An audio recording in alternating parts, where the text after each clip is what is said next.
लाल जी महाराज जी के जीवन का वो महत्वपूर्ण दिन जिसके विषय में उन्होंने आज तक भक्त समाज के समक्ष केवल सांकेतिक और आंशिक वर्णन किया था, अब उनकी आज्ञा से वो दिव्य प्रसंग विस्तार से प्रस्तुत हो रहा है। ये प्रसंग उस दिन का है जिस दिन संत रामपाल जी महाराज जी को कबीर परमेश्वर जी स्वयं इस धरातल पर आकर मिले थे। हे गुरुदेव राम देवानंद जी महाराज, ना जाने आपने इस दास में क्या देखा कि आपने इस दास को इतनी बड़ी जिम्मेदारी दे दी। अपने बाद मुझे गुरु पद पर बैठा दिया। ये दास अपनी आखिरी सांस तक आपके द्वारा दिया गया जगत कल्याण के मार्ग और मोक्ष के कार्यों को पूरा करने के लिए समर्पित रहेगा। परमात्मा का सत्य ज्ञान और सच्चा मंत्र हर घर तक पहुंचा के छोड़ूंगा, फिर चाहे कुछ भी बीते मेरे साथ। ये दास आजीवन परमात्मा के मार्ग में कार्यरत रहेगा। ये फाल्गुन शुक्ल पक्ष एकम विक्रमी संवत 2053 9 मार्च 1997 रविवार की बात है। संत रामपाल जी महाराज हरियाणा के झज्जर जिले के एक झाड़ली कस्बे में गरीबदास जी महाराज जी की वाणी का पाठ करने गए थे। वहां किसी कारणवश पाठ रद्द होने की वजह से वे वापस आ रहे थे। वहां से लौटते समय संत रामपाल जी महाराज कबीर परमात्मा की याद में मग्न अपने दोपहिए वाहन पर सवार वापस लौट रहे थे। संत रामपाल जी महाराज स्कूटर को रास्ते में एक चाय की दुकान के पास रोक देते हैं। राम राम महाराज जी। राम राम भगत जी। महाराज जी चाय समोसा लगा दूं? हाँ भगत जी लगा दीजिए।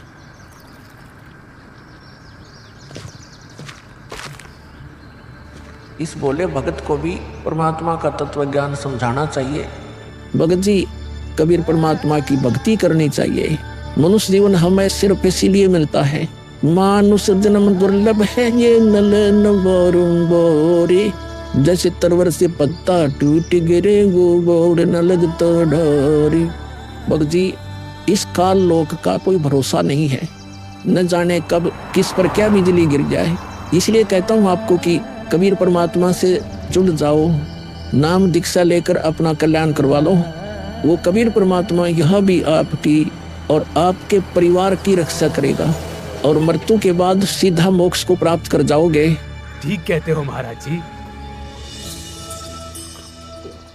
ये कबीर परमात्मा ऐसे गंदे लोक में जहाँ आदमी की जिंदगी का पल का भरोसा नहीं, व्यक्ति यहाँ जी कैसे रहा है, ना जाने कब क्या हो जाए, कब कौन सी बीमारी हो जाए, कब दुर्घटना हो जाए, कब कोई संसारिक आपदा आ जाए। दाता, आपकी भक्ति के बिना यहाँ किसी को ना सुख मिल सकता है और न ही मोक्ष। ये बात ये बोले जीव कब समझेंगे? आखिर ये अज्ञान अंधेरा कब दूर होगा? दाता, आप ही दया करेंगे कबीर परमेश्वर। ये बोले जीव तो अपना जीवन आपकी भक्ति के बिना व्यर्थ ही कर रहे हैं। चाय पीने के बाद संत रामपाल जी महाराज मातन हिल की तरफ निकल पड़ते हैं। बिन उपदेश अचंभ है, क्यों जीवत है प्राण, और भक्ति बिना काठोर है ये नर नहीं पाषाण। आगे चलकर संत रामपाल जी महाराज स्कूटर को एक पुलिये के पास रोक देते हैं। इस पुलिये की खास बात ये थी कि संत रामपाल जी महाराज जी ने इस पुलिये को सिंचाई विभाग में जूनियर इंजीनियर रहते हुए स्वयं बनाया था। क्योंकि यह पूरा क्षेत्र जंगल नुमा था, इसलिए संत रामपाल जी महाराज जी को इस पुलिये पर बैठना बहुत अच्छा लगता था और नौकरी के दौरान वो इस पुलिये पर बैठकर परमात्मा की याद में खो जाया करते थे। हे दयालु कबीर परमात्मा, आप जी हम नीचों के लिए 600 वर्ष पहले एक धानक रूप धारण कर इस गंदे लोक में 120 वर्ष तक रहे।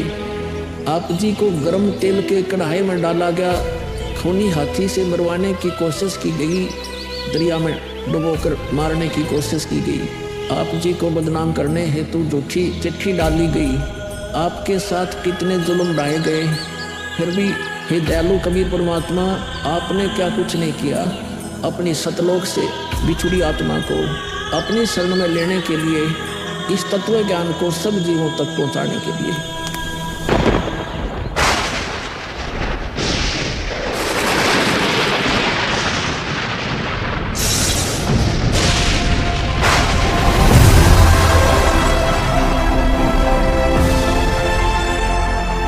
साहेब कबीर आजा आत्मा तोए पुकारती, तेरे हाथ में चाबी हो सतगुरु सतलोक द्वार की।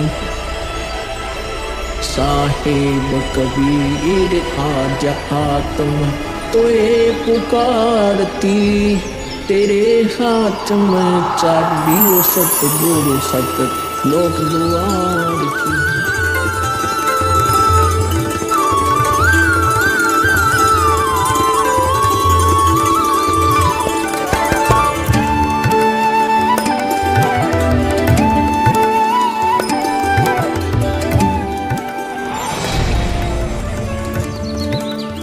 राम राम भगत जी। राम राम। आओ भगत जी बैठिए, खड़े क्यों हो? संत रामपाल जी महाराज अपने परने को पुलिया की दीवार पर बिछा देते हैं और महात्मा जी से बैठने का आग्रह करते हैं। कहाँ से आए हो बेटा, क्या करते हो? भगत जी वैसे तो मेरा गांव धनाना है, जिला सोनीपत में पड़ता है। अब एक छोटा सा मकान बनाकर रोहतक में रहता हूँ। जूनियर इंजीनियर था, लेकिन अब नौकरी छोड़ दी है। बेटा तेरे धनाना और रोहतक वाले घर के बारे में तो मैं अच्छी तरह से जानता हूँ, और यह भी जानता हूँ कि तेरे 2 पुत्र और 2 पुत्री हैं। मैं तो यह पूछ रहा था कि इस जन्म से पहले तेरा घर कहाँ था? अरे इन महात्मा जी को मेरे बारे में इतना कैसे पता है? महात्मा जी जन्म से पहले हम सतलोक में थे, वही हमारा घर था। लगता है ये भगत जी राधा स्वामी पंथ के अनुयायी हैं। इनको सत्य का ज्ञान कराना चाहिए। मेरे गुरुजी स्वामी रामदेवानंद जी हैं। मेरे भगवान कबीर देव जी सृष्टि के रचनहार है, वही सतपुरुष है। कुछ पंथ वाले सतलोक के विषय में तो बताते हैं, लेकिन वे सतपुरुष को निराकार बताते हैं, जो कि बिल्कुल झूठ है।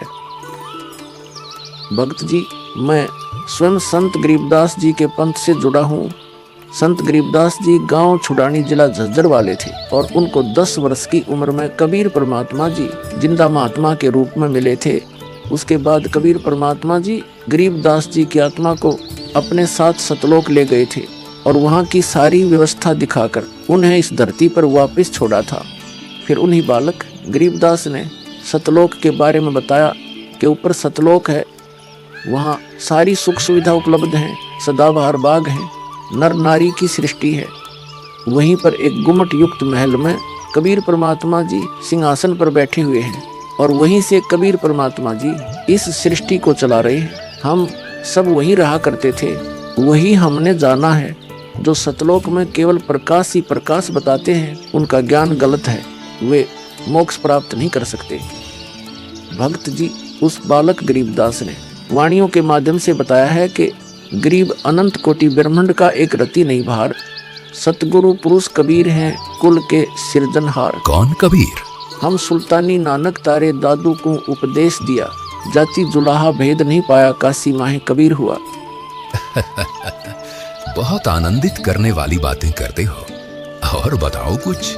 इन्हें अपना ज्ञान अधूरा लग रहा है। हो सकता है ये नाम दीक्षा लेकर परमात्मा से जुड़ जाए। भक्त जी अगर आपको अपना कल्याण करवाना है तो एक ही तरीका है, नाम दीक्षा। मेरे पूज्य गुरुजी ने मुझे नाम दीक्षा देने का आदेश दे रखा है। मैंने अपना घर और नौकरी छोड़ दी है। अब गुरुदेव जी की ही आज्ञानुसार प्रचार और दीक्षा देने का पवित्र कार्य कर रहा हूँ। बेटा क्या तुम्हारे गुरुजी ने तुम्हें सारनाम और सार शब्द देने का भी आदेश दिया है? इन्हें कैसे पता सारनाम सार शब्द के बारे में? गुरुदेव की आज्ञा थी कि अभी सारनाम को सार्वजनिक नहीं करना है। उन्होंने कहा था कि मुझे स्वयं परमेश्वर कबीर जी मिलेंगे और वही मुझे सारनाम को सार्वजनिक करने का सही समय बताएंगे। तब तक यह सारनाम केवल विशेष विश्वास पात्र अनुयायियों तक सीमित रखना है। बेटा रामपाल, मैं ही सत्य पुरुष कबीर हूँ। अब वह समय आ गया है सारनाम और सार शब्द प्रदान करने का। वह भक्त जी, मैंने आपको बता दिया कि कबीर परमेश्वर मुझसे मिलने आएंगे, तो आप स्वयं ही कबीर परमेश्वर बन बैठे। मैंने अपने गुरु जी से पूछा था कि हे गुरुदेव, मैं कैसे पहचानूंगा जो मुझे मिलेंगे कि वे कबीर भगवान हैं। गुरुजी, स्वामी राम देवानंद जी बोले, यह विश्वास करवाना, वो पहचान करवाना उनका काम है। तभी तो मैं बता रहा हूँ, मैं ही सत्य पुरुष कबीर हूँ। कबीर परमेश्वर जी सबको जिंदा बाबा के वेश में मिले, आप तो जिंदा बाबा वाले वेश में नहीं हो। जिंदा महात्मा तो मुसलमान साधु होते हैं। मुसलमान धर्म तो अभी 1500 साल पहले ही बना है। मेरा असली वेश तो यही है जिस रूप में मैं तुम्हारे सामने खड़ा हूँ। रामपाल, तुम मेरी परम हंस आत्मा हो। जगत कल्याण के लिए मैंने ही तुझे भेजा है। अब सही समय आ गया है सार नाम और सार शब्द देने का।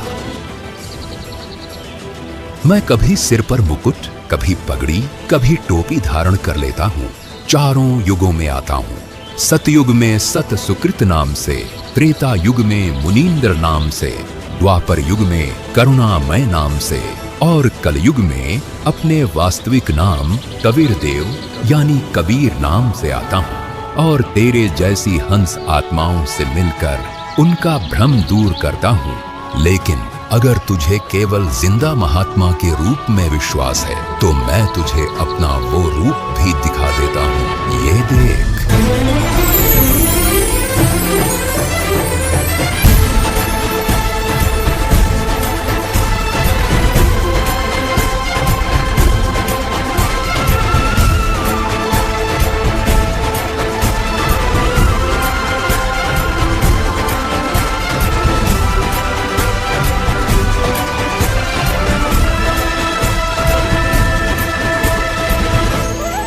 हे परमेश्वर, मुझे क्षमा कर दीजिए।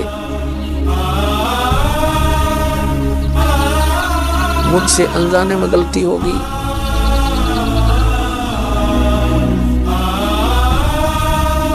आपने मुझे साक्षात दर्शन दिए और मैं आपको पहचान न सका। मुझे क्षमा कर दीजिए परमपिता। बेटा रामपाल, अब वो समय आ गया है जो मैंने धर्मदास को कहा था कि कलयुग बीते 5500 पांचा, तब यह वचन मेरा होगा साचा।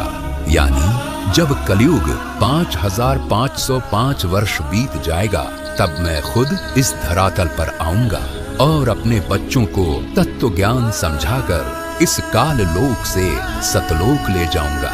बेटा रामपाल, तुम मेरी परम हंस आत्मा हो। अब इसके आगे बेटा मैं ही तेरे रूप में सारी लीला करूंगा और यह तत्व ज्ञान अपने बच्चों को बताऊंगा।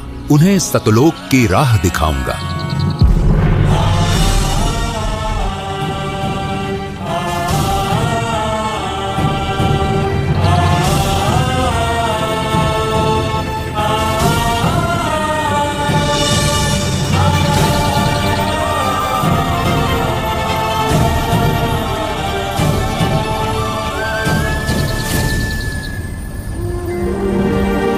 इस प्रकार कबीर परमात्मा संत रामपाल जी महाराज जी को सह शरीर सतलोक भेज देते हैं और अपनी लीला को आगे बढ़ाते हैं।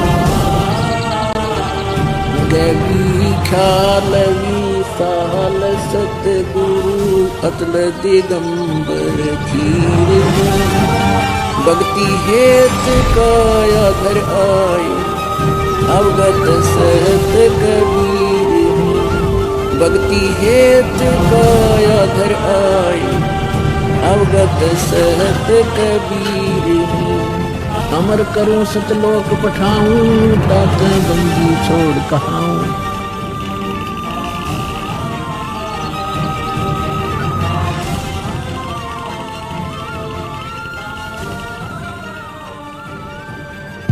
इस प्रकार कबीर परमात्मा संत रामपाल जी महाराज जी को सह शरीर सतलोक भेज देते हैं और स्वयं सर्व सृष्टि रचनहार कबीर परमात्मा संत रामपाल जी महाराज जी के रूप में संपूर्ण संसार का उद्धार करने के उद्देश्य से इस पवित्र मिशन पर निकल पड़ते हैं। संत रामपाल जी महाराज जी के रूप में कबीर परमात्मा स्वयं को छिपाए हुए हैं। उनके इस लीला को समझना आम जीव की समझ से बहुत दूर है। एक संत के स्वरूप में परमात्मा के अभिनय की ये अद्भुत सच्चाई भक्त समाज के लिए जानना बहुत जरूरी था। साक्षात कबीर परमात्मा के स्वरूप बंधी छोड़ सद्गुरु रामपाल जी भगवान की जय हो। अब बच्चों ज्ञान पूरा आ चुका है और वो ठीक का समय आ गया है। गुरु पूरा, ज्ञान पूरा, भगवान पूरा, सब ही नारी नर शुद्ध तब, जब ठीक का दिन आवंत, कपट चातुरी छोड़ के, शरण कबीर गहंत। बच्चों, वो ठीक का दिन आ गया, चारों तरफ डंका बोल गया दाता का, कहाँ उग्र कहाँ शूद्र हो, चाहे कोई नकम्मा डाकू लटेरा है, चाहे कोई छोटी जाति समझते हो आप, वो हरे सबकी भाव पीर परमात्मा, वो संत जो मेरा भेजा होगा, भेजा हुआ आएगा, वो सबके दुख दूर करेगा। हरे सबकी भाव पीर, सो समान समदृष्टि है समृत सत कबीर। वो एक समान समदृष्टि का है, सबको एक दृष्टि से एक समान प्यार देगा, सबको एक जैसा व्यवहार देगा, एक जैसा सच्चा नाम सतनाम सार शब्द देगा, वो समर्थ सत कबीर ही होगा। बोलो बंदी छोड़ कबीर साहब की जय हो।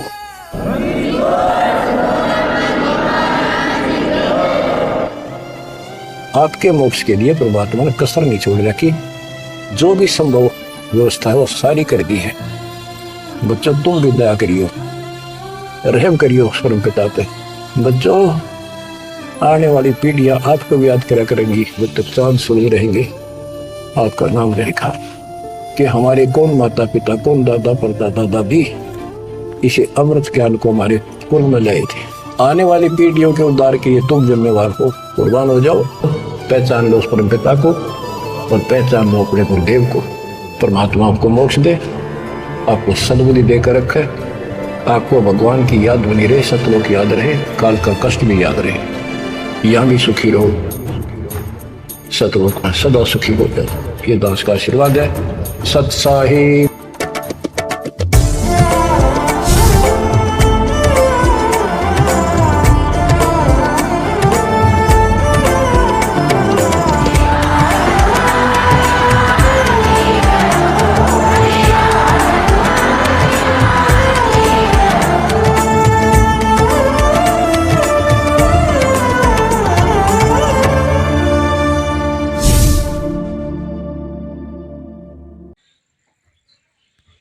सभी भक्तों को सत साहिब, जल्दी से चैनल को सब्सक्राइब कर दीजिए। सतलोक स्पिरिचुअल फैक्ट्स। धन्यवाद। सत साहिब जी, सत साहिब।